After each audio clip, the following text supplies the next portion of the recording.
For the longest time, I thought I was the least judgmental person, okay?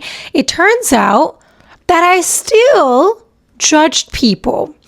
And I was lying to myself. And the reason for that is because I thought, okay, but I'm doing all this work and other people are not doing the work. They're really negative, thinking about myself the whole time. It's important to do that, I think, at times, right? And I think that's valid.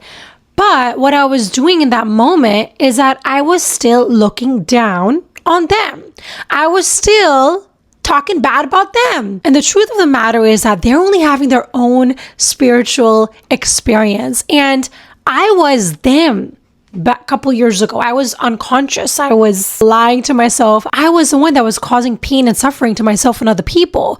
And so now for me to sit back and look down at them, that doesn't make it right. And it doesn't make it okay, because the only person that can judge you really is yourself. And we learn this, when we die.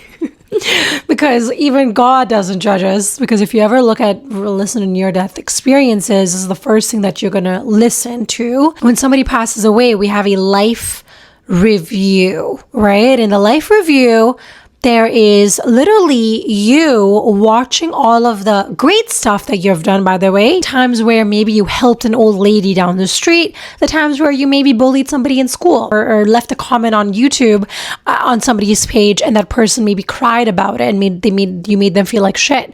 So all of these things are recorded. We think they're not. They are. And this is so sidetracked, but I'm going to say it. I make so many mistakes as a mom. And to be honest, when I saw my mom when I was younger and I used to see her making all these mistakes and she would, get angry or whatever it is, I would always say, I would never do that. I would never be her. And guess what? I am her. I'm literally her. Okay, I'm not her. That's incorrect. I'm not her. But there's a lot of things that I do that are very similar to what my mom used to do, okay? And I'm just like, oh, I hate this so much. And, you try so hard, but sometimes you just can't help it because, I'm not making excuses. This is not your, excuse to do whatever the hell you want. But it's about recognizing that your mom is your mom and your dad is your dad. And that these are the people that you chose to be your parents. But anywho, back to what I was saying. Looking down at somebody and judging somebody because they are not where you are at and because you grew and they're still stuck doesn't give you any right to still judge them, okay? Yes, we can make mistakes. I do it all the time. I look at somebody and I have a thought and then I'm like, oh, stop it. I feel like we all tend to judge, right? It's normal because when you see somebody, you have a little person in there telling you stuff. And also this is where reprogramming your mind comes in, where you can have a negative thought or a bad thought about somebody. Maybe you're somebody who's super jealous of other people or other relationships.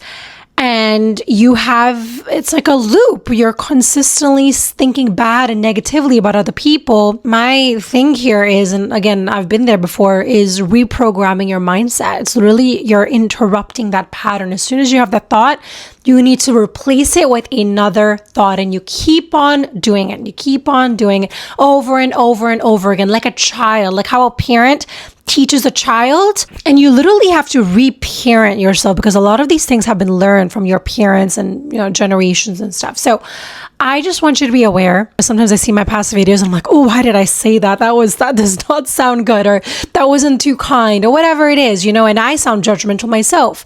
I'll be honest, I'm like traumatized sometimes when I see myself. But I also know that I'm on a journey with you. You're on a journey. I'm on a journey. We're going to make mistakes and it's okay. Let's hold hands. Let's get honest with ourselves. Let's apologize. Let's own up to our mistakes. I think that was something that the old generation struggled with. Not all of them, but most of them. They struggled to say, I'm sorry. I messed up there. I wish I did this better. A couple of years ago, I actually wanted to tell my dad how him hitting me with a belt really traumatized me and it hurt me. And as I was saying this to him, he's like, I never did that to you. And I was like, wait, what? And that really could have confused me, but I know what the truth is and what happened. And so this is what I'm seeing, is that a lot of times our parents are not willing to take the responsibility. So let's make those mistakes. Let us screw up. But this time we're going to apologize. We're going to say, I'm so sorry. I didn't mean to do that. I think say to my daughter, sorry, quite a lot of times because I'm just like, oh, that didn't sound good. And maybe that might sound not confident to some people, and that's okay. But I know when I mess up and my energy is wrong. It's about my energy. It's about my intention when I'm saying that message. It's not about what I'm saying, it's how I'm saying it. And that usually happens at nighttime. Anyways, so I just want us to do better. When you know better, you do better. Thank you guys so much for watching, and I'll see you guys on my next one.